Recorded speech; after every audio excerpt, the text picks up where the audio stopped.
people sometimes, mostly white people, will jump to these conclusions, and it's just like, well, you're dumb. Yeah. Like, stop that. Stop doing that, because you're causing these things to happen that should not be happening. Exactly. You know, you have this guy who's essentially a vigilante, you know, being George Zimmerman. Yeah, You know, take things into his own hands. Like, you're not Batman.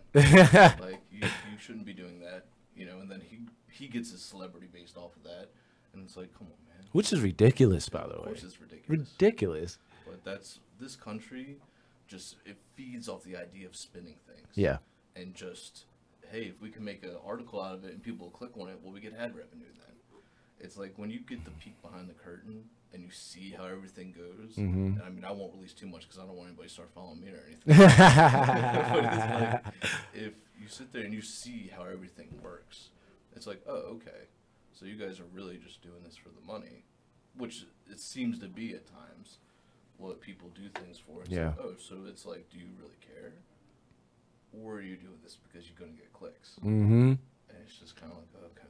That's real, man. Yeah. That's so real. And that's what it's all about these days. It's not all about the art. It's not all about the culture. For the business people, it's not all about that. It's all about the money. And I get it. I get it. Even for artists, like, you want to do what you want to do your art, not just because you love it, but you want to make money off of it. Who doesn't want to make money off of what they love? But at the same time, when you're exposing different artists and different people the wrong way, it definitely, of course, obviously sends that wrong message. You know what I mean? And we want, as artists, to send the right message. We want to project, we are intended to project the right message to people that are listening or watching or whatever, interacting with our art. All right, so we're about to go on break right now. We're going to pay some bills real quick, and we will come back. Cellis will be here shortly. Shout out to Sean Dackermann. Thank you. All right, let's do it. We'll see you soon.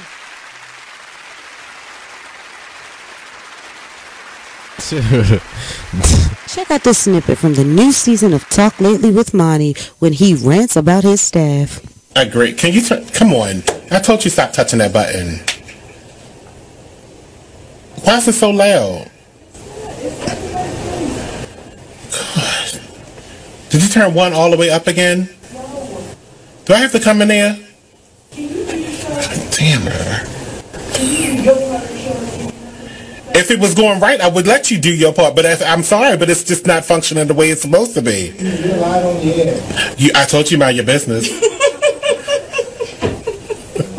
Well, Monty, if I can comment on the Jennifer Holiday situation, I can. I know I'm live on the air. I'm sorry, 1 second. Okay. I know I'm live on the air. This is why this whole show is called Talk Lately. Anyway, let's get back to every Tuesday at 7 p.m. only on BeExposedRadio.com. You are listening to BeExposedRadio.com, the home of Talk Lately with Monty, every Tuesday at 7 p.m. Hey everybody, check out what you missed on the one and only Be Inspired radio show. Now here's one little speech I'm going to give you before I get into the next article.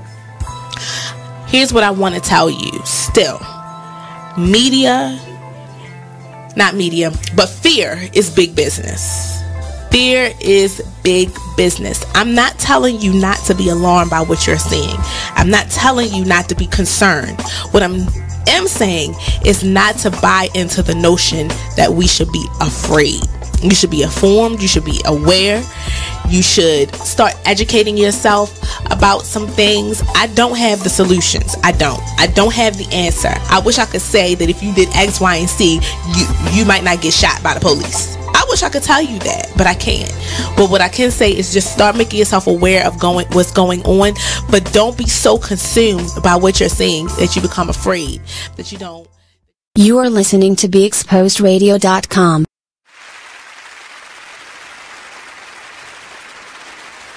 Yeah, what's up, everybody? We are back here on BeExposedRadio.com.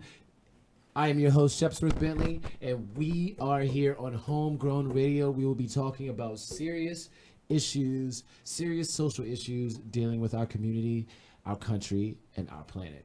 Again, we have Sean Dackermann here. How you doing, man? Thank you for coming. Still doing good. Yes. So we're going to be talking about a very serious topic today. It's going to be called, the topic is racism, uncomfortability and education. And I've noticed that, you know, in the past, let's say year or so, a couple of years, especially even before, a little bit before, you know, Agent 45. Yeah. We'll just say his name, Donald Trump. It's the potato flakes. Yes. Became president. There has been a big rift between sides in our community and our country. And people are very, very uncomfortable with talking about racism. It's very hard for people to talk about it, and a lot of people implode on that. And like, we're trying to figure out why. You know what I mean? What makes you think people are so uncomfortable with talking about racism as a whole in general? I think there's so many taboos that used to be a part of American society, right? Like, you know, women's rights, that was a taboo. Civil rights, that was a taboo. Sex, that was a taboo. Nudity, that was a taboo. Mm-hmm. You know, recreational drug use was a taboo. Cellis, what's up, dude? How you doing? Cellis Mosby is in the building, everybody. What's up, dude? Nice to meet you, man. What's up, man? What up? Yes, sir. We're here again. Cellis is here. We're going to be doing our thing. We're talking about racism, uncomfortability, and education. Right now, we are talking about why people are so uncomfortable with talking about racism. And later on, we're going to be talking about how we can educate people on the subject and hopefully change some people's minds in the masses.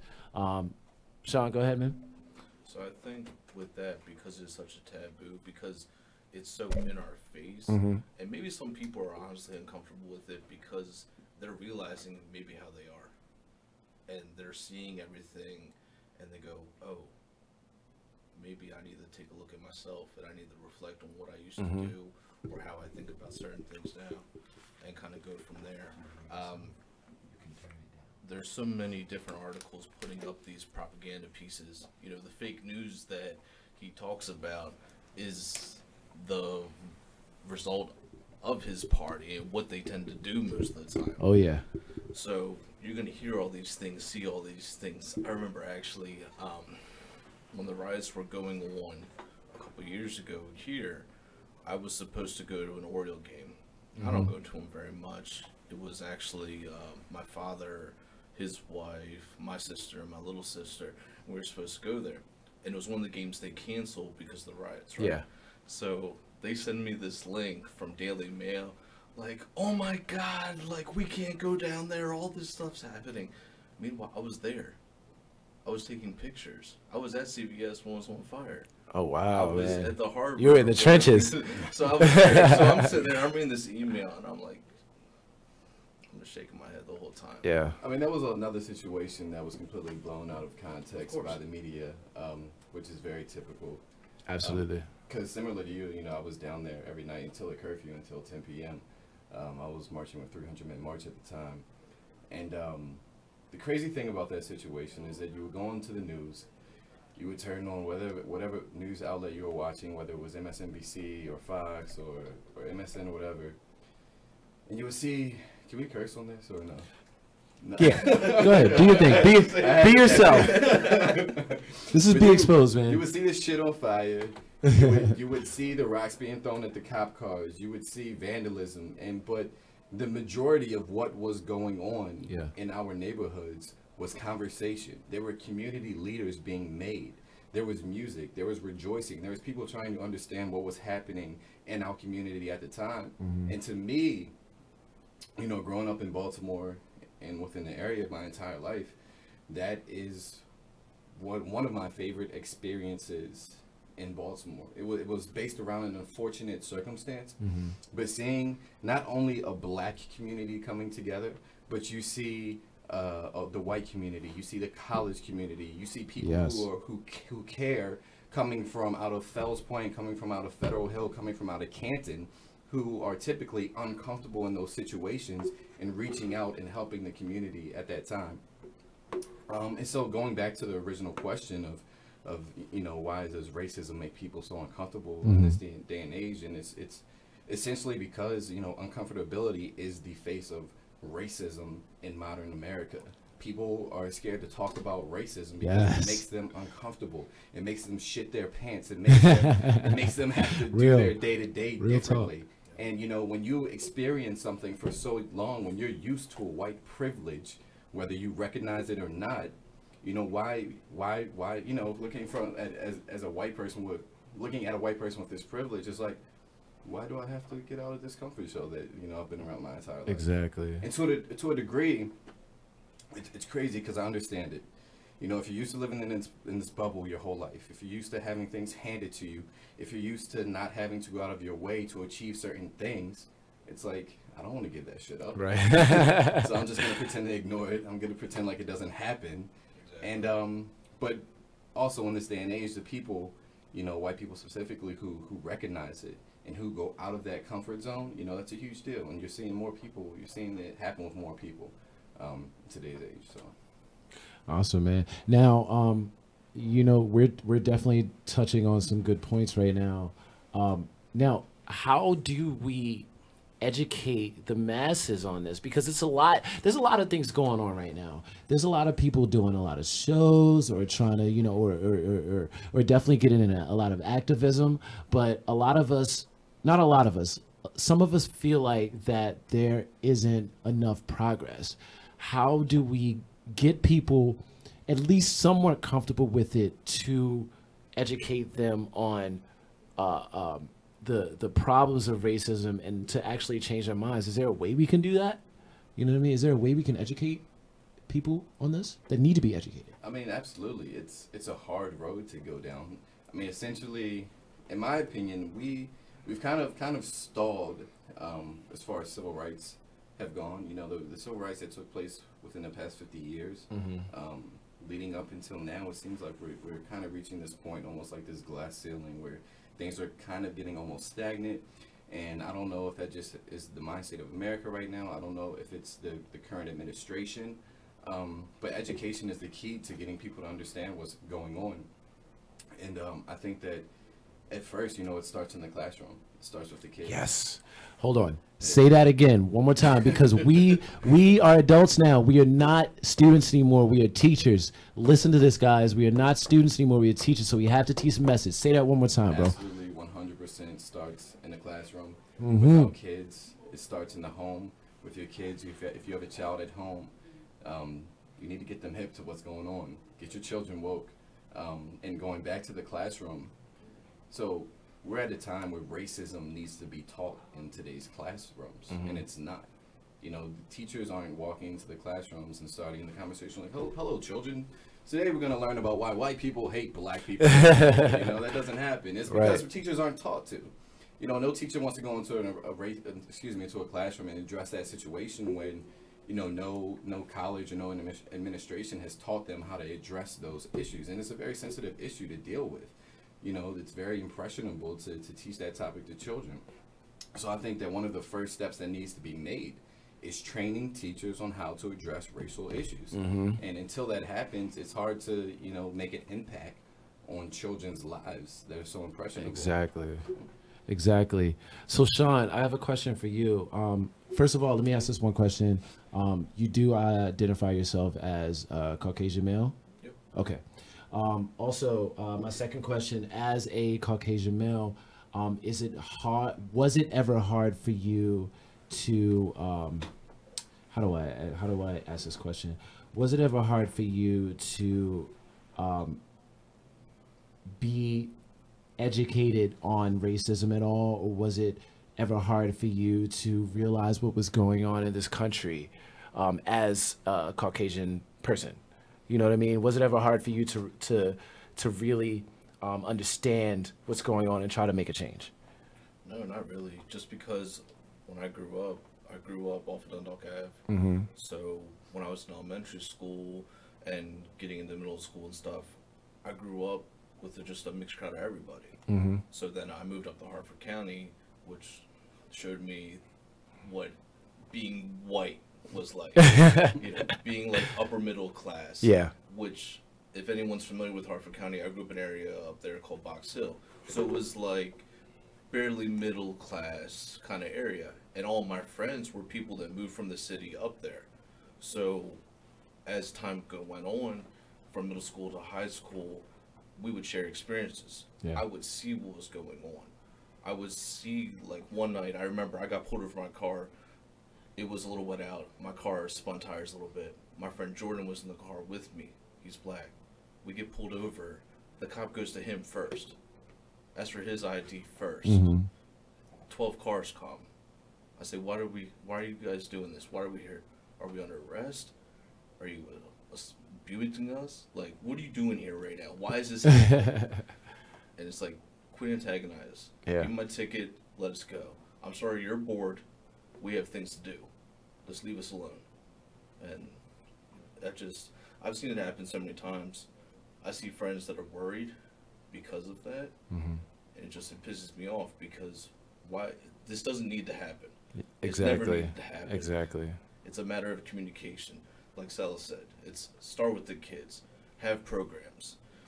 All the way from kindergarten to high school. I don't know if you saw what just happened at Bel Air not too long ago. You know, tell me about that. Tell us about that, man. Okay. So apparently some kids decided to write a certain word across their shirts and took a picture of it. That picture went around online and everything. And these kids, I think they're facing like 9 days suspension. They need to face more of a punishment scholastically. They need to have some kind of meeting with the parents of everyone and the teacher and the principal and the superintendent and have them understand that that's a problem. Right. It's like if they're so comfortable doing that or so ignorant to it, either one's a problem. Because either A, your family or whoever's raising you is saying things that makes you feel that's okay to do, or you're not aware enough of what's actually happening. So either way, you need to become aware. And as artists, as a hip-hop artist, as a visual artist, as a hip-hop artist, a writer, a journalist, what we do as well is going to continue to teach people.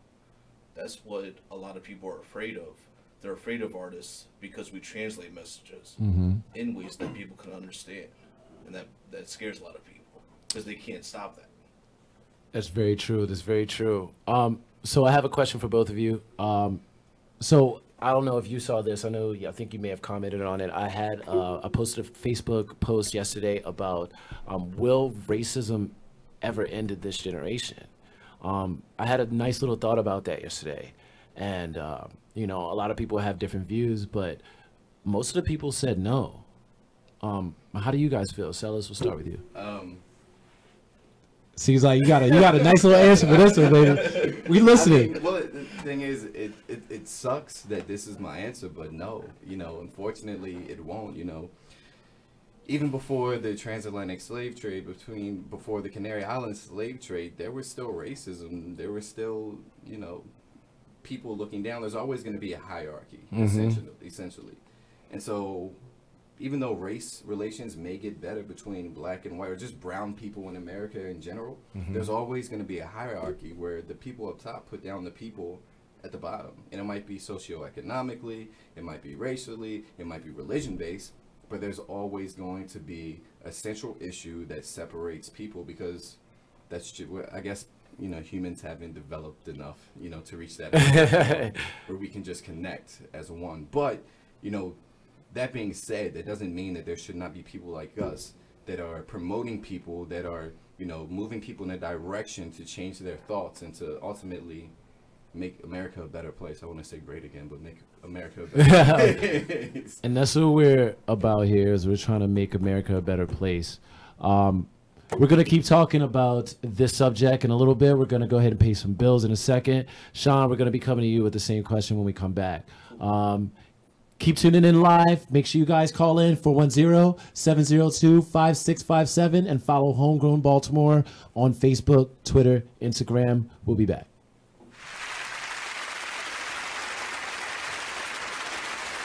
Ladies, are you in need of the best quality hair extensions, a cute outfit, or that perfect pair of shades? Pink Ice Products can cover you from head to toe, from flawless weaves to apparel. Visit us online at pinkiceproducts.bigcartel.com. We're located at 3000 Old Alabama Road, 119-303, Alpharetta, Georgia. Or give us a call at 470-488-66 888-646-6484. Come on in and check out Pink Ice products today. Even as a comedian, if I say a joke and it just might not fit your cup of tea, but it's mine, that's what a comedian is supposed to do.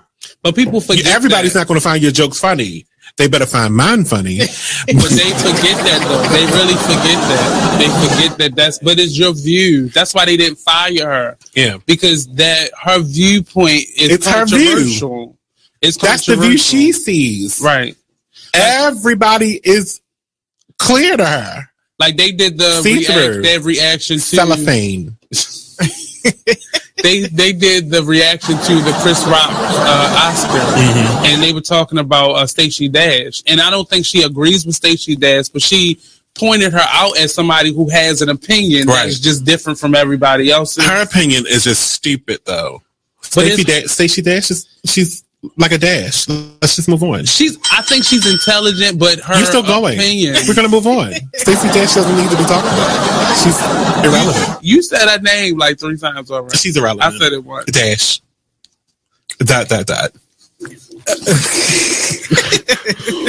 So I couldn't have meant that more. She is so irrelevant. I'm not even gonna say her name. But we're here every Tuesday, and we talk about people just like that at 7 p.m. only on BeExposedRadio.com. It's time for flashback. Now, I'm not going to say all Aries don't know, but it's just the one you had. That was just particular one, right? You know. Yeah. But it's always something that you can go ahead, Bliss. Can you recollect any signs that you might not get right? October 15th or 16th. What is that? And Libras. See, I've had some good Libras and I had one really bad Libra, but he was white, so he his back anyway. So I don't. Wait. Hold on. Wait a minute. Demonstrate. You got to demonstrate the back. No. Ain't no way. Not the nerve. How they bust? Let me show how they bust.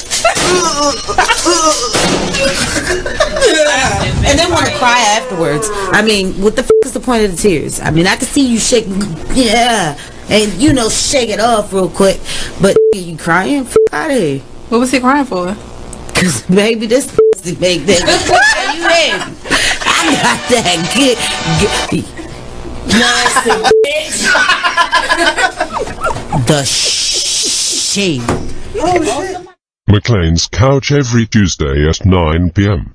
Only on BeExposedRadio.com. Ladies, are you in need of the best quality hair extensions, a cute outfit, or that perfect pair of shades? Pink Ice products can cover you from head to toe, from flawless weaves to apparel. Visit us online at pinkiceproducts.bigcartel.com. We're located at 3000 Old Alabama Road, 119-303, Alpharetta, Georgia. Or give us a call at 470-488-6484. Come on in and check out Pink Ice products today. Do yourself a favor and listen to this hilarious flashback on Charm City Direct Radio Show. You know me. I eat like this all the time. Do I gain any weight? No, at all. You can have my belly right now. I'm giving away body. You are listening to BeExposedRadio.com. All right. We are back here. Homegrown Radio on BeExposedRadio.com. Make sure you guys hit the Facebook page, Homegrown Baltimore, Instagram page, Homegrown Be More, and Twitter page as well, Homegrown Be More. We have our guest here, hip-hop artist Cellis Mosby, or Cellis. Let's say Cellis, right? I'm always saying that. I'm saying that because I see his Facebook page all the time. And my man Sean Dackermann, photographer, writer, visual artist. We're doing our thing here, right here on Homegrown Radio. Let's get back into it. All right, so we talked about this. Cellis, you talked about this. I had that Facebook post up yesterday about will racism end in our generation or at any time soon. Like, what do you think, man? I think the same thing what Cellis said is that this has been going on for a long time. Yeah. It's been going on for hundreds of years. The only thing we can really think of now is how do we at least begin to think of a solution? How do we think of a solution and just have people understand that we're all human beings. That's what we are, and we should appreciate that people have different backgrounds. They grow up and learn in different things, come from different environments, come from different locations. Because how do you expect to learn anything new? Your first-hand experience is the stories you hear from one another, the different experience everyone has, the differences that we can share, because then we can find the similarities in between them. So if we start to see that we're all humans, and that we can learn from one another instead of listening to anything that tries to create conflict or suppress or oppress people, and understand that that's a problem, and understand that it needs to be fixed, then maybe we can start to find a solution. That would be crazy and amazing if it ended now. But we have to think realistically. Yeah, exactly. But we can start to think of a solution. I think that could happen at least. But then it's a matter of what's the follow through. How do we be proactive with that? How do we keep that going so that our kids, and so on and so forth, understand that that's what life should be, and not anything else. Absolutely, man. Essentially, you know, it's time to stop talking and it's time for action. Like one of my biggest pet peeves is like with the whole the whole age of social media, and everyone's doing these posts, and it's like, well, at least it's inspiring people to talk about it. No, stop talking about it. We've been talking about it forever. I don't want you to talk about it anymore. You know, the conversation is on the table. It's like also the whole conversation about Trump. I'm so tired of it. We know he's a horrible president. We know he's orange. We know we know what he wants to do. Like that is not a viable conversation to me anymore, because we've all had it a million times. Now we move on to how do we change this administration? Yes. How do we fix what has been, or how do we undo what has been done in 3 years once this administration is over? Hopefully only 3 more years. Hopefully. So I have a question for you. Yes. As far as your music, and I know that I know you are very you're very political with your music. Right. Do you think, as far as like an artist, is it a very effective way to get the message out there? Do you think people will actually really like listen and take it in? You know what I mean? Like, can we do that? People these days are just listening to the beats and not really listening to the lyrics. But can that be at least be the starting point of education? I think it falls upon us in today's society. It takes the artists, it takes the musicians, it takes the photographers, it takes the journalists to be the tastemakers, to be the people that direct society in essentially whatever direction that we want it to go. If you look at every single decade of American history, people follow what's happening. People follow what's cool. People want to go in the direction of, the people that are in the limelight. And if artists start to bring political views, if artists start to bring change, if artists start to bring culture into, whatever their form of media is, then people will follow that. It 100% absolutely falls on us to be the direction, to attack this relentlessly, doggedly, and to the point where people have to follow it. And I know as far as, where rap and hip-hop is right now, like you said, it's not necessarily, you have the Kendricks and the J. Coles and the Chances and the Isaiah Rashads and things like that, but the main form of media right now is the Lil Uzi Verts and the 21 Savages, and, all of that. There's literally a new, each one is like a separate clone. It's crazy, and they keep responding every time, and it's insane. But 100% it falls on us, without a doubt. Absolutely. It really does fall on us, man. Especially as artists, because we're almost like the gatekeepers. Right. Almost. We're almost like the people that are relaying the message. But we really need to get people to listen. And yeah, as an artist, it's good to, we talk about whatever you want. It's fine. You go ahead and talk about the girls. Go ahead and talk about whatever you want. But at the same time, you gotta diversify your message. Absolutely. You know what I mean? You really have to diversify your message. Now, I'm really glad that you guys are really putting a political stance into your music, because we really need that these days, man. And it's already hard to try to get people to listen, and this is where it starts. It's homegrown, man. Absolutely. This is where it starts. You know what I mean? So I thank y'all for even like doing this. So, like, tell me more about yourself, man. Like, tell me more about your music and why the political aspect is so prevalent in your music. Like, why do you want to do that? Why do you want to put that in there? It's kind of just the person I've grown to be. You know, I know it's not for everyone. I know everyone can't do it, and I know, you know, it's not everyone's taste in music. But I feel upon myself like I have this amazing gift, and I have such a big platform to move my culture forward, and not just my culture, not just my community, but hopefully change the thought processes of all different kinds of people. You know, to maybe have that white person that doesn't understand black culture and maybe have them rethink things a little bit, or have that little black boy that doesn't understand that he can get from off the corner, or he can go farther than what he ever expected and be a little bit different. And that's why I do what I do. You know, that's why I put so much thought and consciousness into my music, if you will. Like I said, you know, it falls on us. It falls on the tastemakers. On top of that, I have a 6-year-old daughter, you know. Oh, wow. And nice. so that alone in my life inspires me a great deal to just, you know, I want to be that person one day that really can say that he helped to change his community. Yeah. And his neighborhood, and ultimately, hopefully, the world one day. Yeah. And that's why I do everything what I do. That's why I put what I put into my music. Exactly, man. I love it. I love it. Thank you for that, man. Absolutely. Like, what brings the political aspect in your art? I try to just show people things about the city they might not see. Because when people think of Baltimore, it's like, okay, you're gonna go take a picture of the pagoda over in Patterson Park. You're gonna take a picture of the Natty Bell.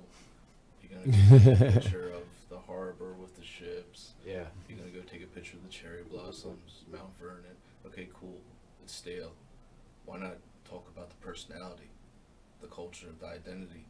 So I try to just go out and just take pictures. Like, hi, can I take a picture? Can you tell me about yourself? And can I take your picture? Can I introduce you to my platform so people can actually see Baltimore for what it is? Because Baltimore's beautiful. All Baltimore's beautiful. Love Baltimore City. Yeah. I love like, the city. I want people to see that, and I want them to see it from a perspective that has the bias of simply showing people, here's a city I love, here's a city I care about. I want you to see it, and I hope you appreciate it, and I hope if you see something you like, you'll go there. Don't just go to Canton. Don't just go, you know, if you want to get a little risky and go to Highlandtown. Like, oh, you're gonna go. What are you talking about? Fed Hill is the real Baltimore. Right. This is the crazy part, right? Because the visitors that come here, I actually had a young lady that I know, a friend of mine, that came here and visited here not too long ago, and she's like, "Oh, I love Baltimore. Baltimore's great." And I'm like, "Okay, it is great.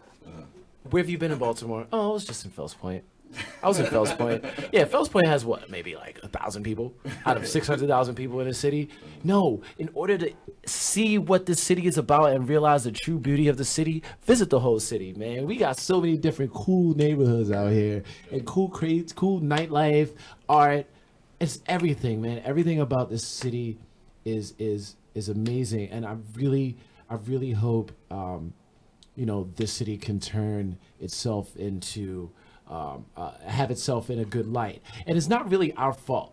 It's really, I feel like it's the media's fault, man, especially since the riots that happened, since the riots happened a couple years ago.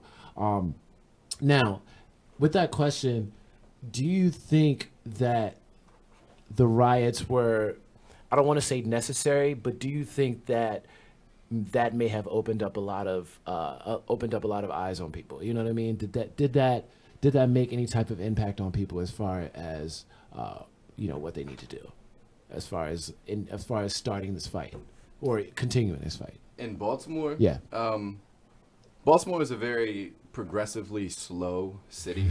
It takes a very long time for things to happen, whether it's our education system, whether it's the government, whether it's getting a fucking street light fixed, whether anything, it takes forever to happen in Baltimore. The bus lines. Exactly. So where's that red line at? Where's that purple line at? No, we do got the free purple route. Is it the purple route? Yeah, we got the purple, the green, and some other route. They put that into effect, but even that took years, honestly. Yeah. But with that being said, you know, it takes something big to happen before this city moves. And I think that's just from us being a very blue collar city. We're a drinking city. Yes. We just move slow. We kind of stay to our own. But so it takes big things to happen before any change takes place. And unfortunately, Freddie Gray's life had to be sacrificed for that to happen. But like I said, during that time, it was one of the best experiences of my life, just seeing the community come together the way that it did. And on top of that, what I saw more than anything were civil rights leaders that came out of normal, everyday people that would not have been in that situation before. I saw people that necessarily wouldn't have a voice before that. I saw people get enraged. I saw people really want to make a difference in their neighborhoods. And a lot of that is still continuing from that day. I think a lot of, the fight that was in people the first couple weeks to a month after it happened, it's died down a bit. But there are still people that were kind of, grown from that situation. They're kind of acting as phoenixes out of the fire right now and still trying to, impact their community. Do you think that we may be numb to the situation that's going on right now? Do you think we may be, what's the word for it, desensitized to what's going on? Baltimore as a city or just out general? Just in general, as far as racism, do you think, as far as racism, police brutality, anything that comes back to the racism topic, are we desensitized to it? I personally don't believe that we're desensitized to it, because it's hard to become that desensitized to something so strong. When you see your brothers and sisters killed by police, where you are put down, where you are judged, where you don't get something because of the color of your skin, because of the way you look, it's hard to get used to that, and I don't believe anybody should ever get used to that.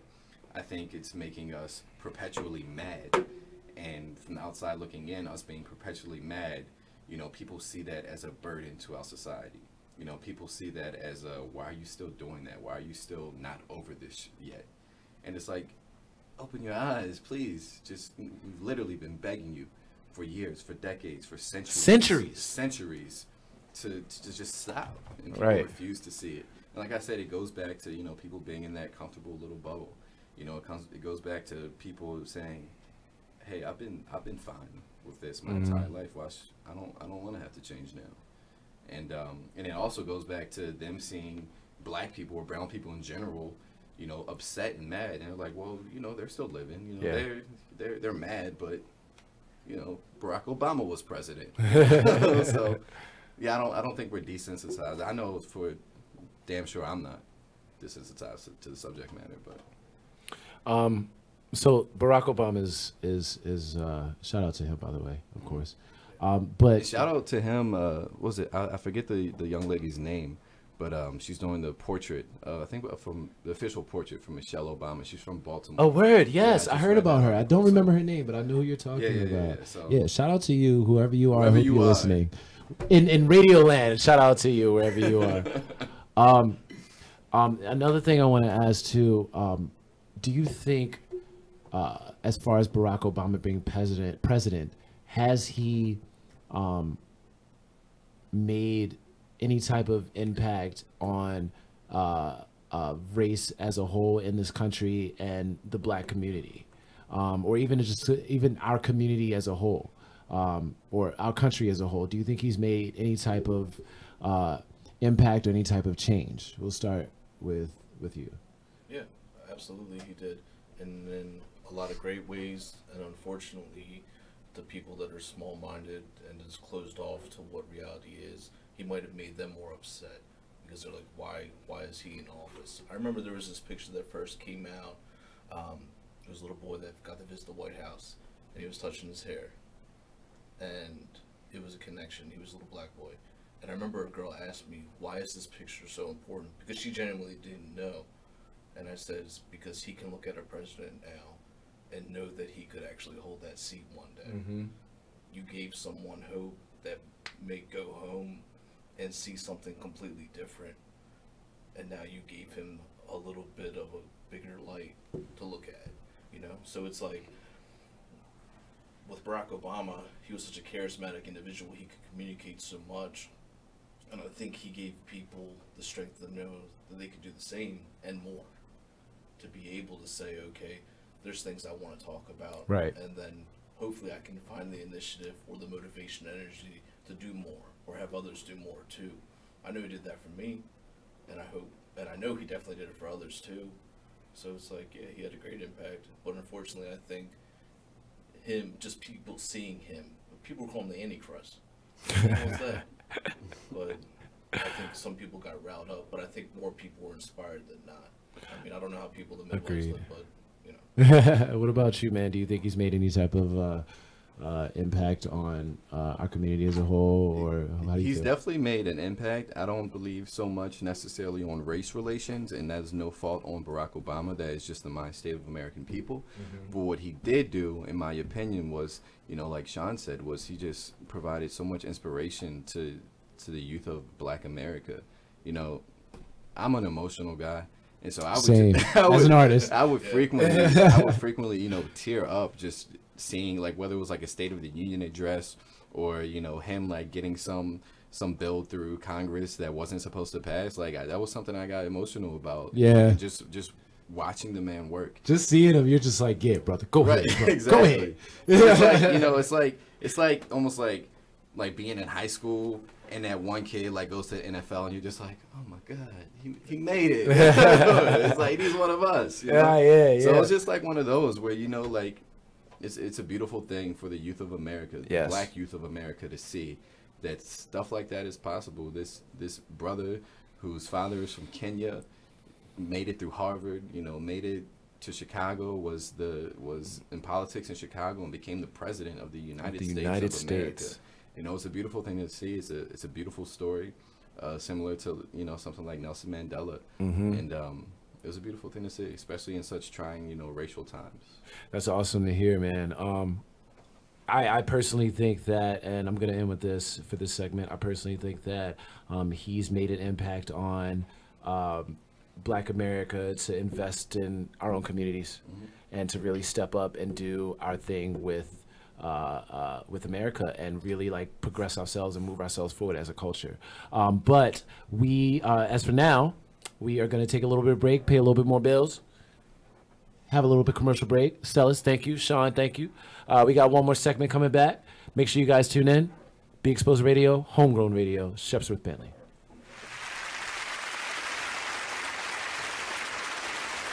Hey, what's up, good people? It's the man you all know and love, E. Digger. Make sure you check us out every Saturday from 5 to 7 p.m. Eastern Standard Time, only on BeExposedRadio.com. Couple minutes left in the segment. Sure. Change is good. Yes. Knowing when to make that change in your life. And I think it's important that you know a strategy. You know where you need to go. But change is good. Everything don't stay the same. Right. And if you're a person, especially for old people, that can't accept change, then it's kind of hard. Right. I was going to a church. I'm gonna make this real brief. I was going to a church that could not, some older members.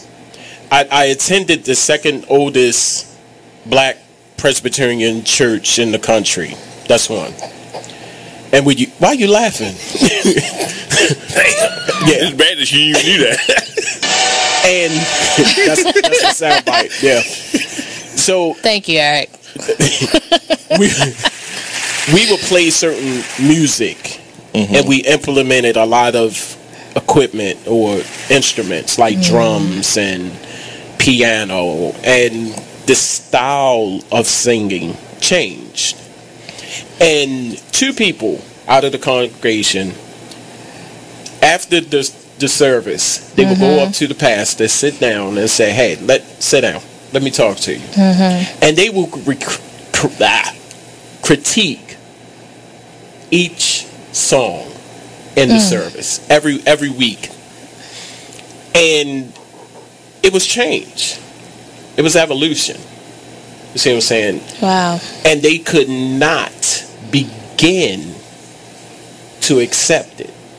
Like, they are used to the traditional hymn. The Negro spiritual. Yes. Not only that. You are listening to BeExposedRadio.com.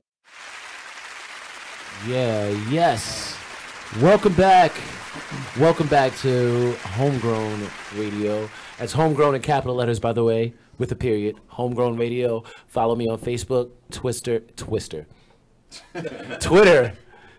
and Instagram. Homegrown Baltimore. We are here with Cellis, hip hop artist Cellis, photographer, visual artist and writer Sean Dackermann. So before we close out this show, I want you guys to go ahead and do a little bit of promo for yourselves, and just tell us where we can find you and how we can reach you, and where can we hire you? For sure. Go ahead. If you want to follow me on Instagram, it's Sean Dackermann. Just start typing SEANDACK and it'll pop up. My website, SeanDackermann.com. Add me on Facebook. I like to just have a conversation with people. I try to keep everything public, but if you want to be a friend, that's fine too. That's cool. I'm working on a brand called Summer Distractions. It's a platform for artists to kind of get themselves out there in different ways.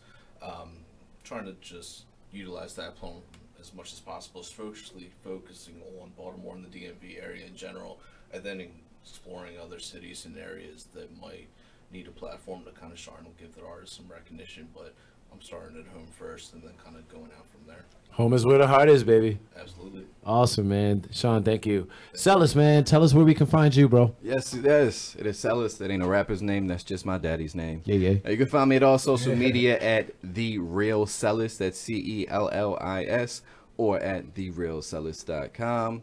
I'm just out here making music, inspiring my community. Just trying to be better. Like I said, check me out. Got some music coming along. Got a lot of dope stuff that we're working on right now. So stay tuned. I feel like every rapper says that when I got a lot of dope stuff coming out, man. Dope stuff. You gotta love it. Check it out. You know what it is. Well, we really don't sometimes with a lot of artists. I'm such a simple rapper. So yeah, man, thank you guys for coming out, but we ain't done yet. We're not done yet. We're gonna do Cellis right here is gonna do a little bit of a freestyle, a little bit of a verse for you right now, pertaining to what we are going on. So I want everybody to go ahead and listen in. He's gonna do this a cappella. He's gonna do this live. My man Cellis, can you take it away from me, bro? Let's do it. Think of it. What have you done lately? What have you done to get out the streets? Brothers is dumb lazy. I'm done spazzing on rich niggas that don't care about po niggas. Us po niggas need to come up. Get up off of that crutch, nigga. I been poed and I got rich. Fucked up and got poor again. Them old ways need to hang it up. Hang it up like ornaments. This nigga's dying. Niggas dying by the hands of cops. Niggas dying by the hands of drugs. Man, get off my block. I go to war for my brothers. Won't go to war for my country. Won't go to war for no stolen lands that won't admit they love me. Broke away from that parliament. The only parliament I know is funk. The only Clinton I know is George. And all the lies I know came from Trump. That's crazy. You let that rich man trick you. You let that white man tell you that America was victim. You let a system raise you to believe we was the issue. Now the color of my skin is the reason you hold a pistol or that semi-automatic. Why the fuck do you carry that? 50 dead in Orlando, 27 in Connecticut. Humanity, you mad at me? Pull the trigger, then a nigga real? Pull the trigger, make a nigga real? Now how that feel? Now how does that feel? How does it feel, y'all? I hope it feels good to y'all, man. Oh wow, Cellis. Yes, thank you, bro. Thank you. Thank you. See, that was real. That's how you end a show. That's how you end a show, man. No, I really do appreciate y'all coming on here, man, and I hope everybody listening, I hope we at least made some type of, not even an impact, but at least got your thought process going, because that's what we need here as a community, as a country. If we truly want to make, I hate saying this, but if we truly want to make America great again, right, we really do have to stand together. Absolutely. We have to stand together and really identify the problems in our community. And this is what Homegrown Radio is about. This is what the first show at Homegrown Radio is about. And every single show from 7 to 8. Yeah, I'm doing some shameless promotion right now. Nothing wrong from with that. 7 to 8 Sunday nights, okay? But this is what it's about. You know what I mean? Because this is the only way we can get people to really take action or even talk about it. is if the people have that platform to talk about it. Artists like me, artists like Cellis and Sean, you know, and I appreciate it, man. And I love the fact that a lot of Baltimore and Maryland artists are coming together to, you know, to really make a change in this community. Shout out everyone that's really, you know, like you just said, really, you know, making a change, making a difference. You know, realizing what's going on in the society, and deciding to stand for something more than, you know, the everyday norm. You know. Speaking of shout outs, do you guys want to shout anybody out, or do you have any shout outs for yourselves? Shout out Baltimore as a whole. Yeah. Shout out DJ Sean. Shout out Tatiana with As Seen by T. Shout out the homie Delta 9 Chris. Ooh, Delta 9. What up, Delta 9? Might have them on the show soon. My bad. Go ahead. Yeah. Shout out Raza Rai with Unique and Uncontemporary. I'm done. Sean, any shout outs, man? Shout out to the city as well. Shout out to the artists of the city that are trying to make a move, that want to stay here and build that foundation and keep it tough and build from there. Shout out to everyone that's part of the creators. Creators want to build, creators don't want to destroy. Shout out to Hamid, Rich, Marlo, Oss, E, Lando, Gary, Moose, everyone with Soundwave. Those guys are cool over there. Soundwave, what up? I was at Capital State last night with Marquise Revlon. He had this Vanity of Fair fashion show. That shit was so lit. That was amazing. So if anyone is listening that was there, you know what it was. And if you missed out, then go to the next one. I'm so mad I missed Morgan this weekend. Were you down? You were down there all week? I heard about that. I wasn't there. Oh, okay, gotcha. Yeah, I heard Morgan was pretty lit too. Yeah. So just everyone in the city that knows they want to make a difference, and if you're looking for that way, you will, because that's dedication. Absolutely, and shout out to all the artists in Baltimore that are trying to make a change, and at least rapping about a change, especially my man Easy Jackson, of course. Easy is always doing his thing. Not only is he a hip hop artist in the city, but he's also an activist and a great writer. Shout out to Ill Conscious as well, who's always talking about great stuff, and his whole crew. Shout out to Chase Ultra and Icon of God and his whole movement. And just shout out to y'all, man. Shout out to y'all for listening. I really appreciate everybody listening. I hope Baltimore City can make an impact on the country and hopefully make an impact on the world musically, artistically, and socially. And like I said, man, we're here for y'all, man. We're definitely here for y'all. I just want to let me go ahead and come on if I go ahead and do a little bit of self-promotion real quick. I'm your host, guys, Shepsworth Bentley. Again, you can find me on Facebook, Shepsworth Bentley, SHEPSWORTH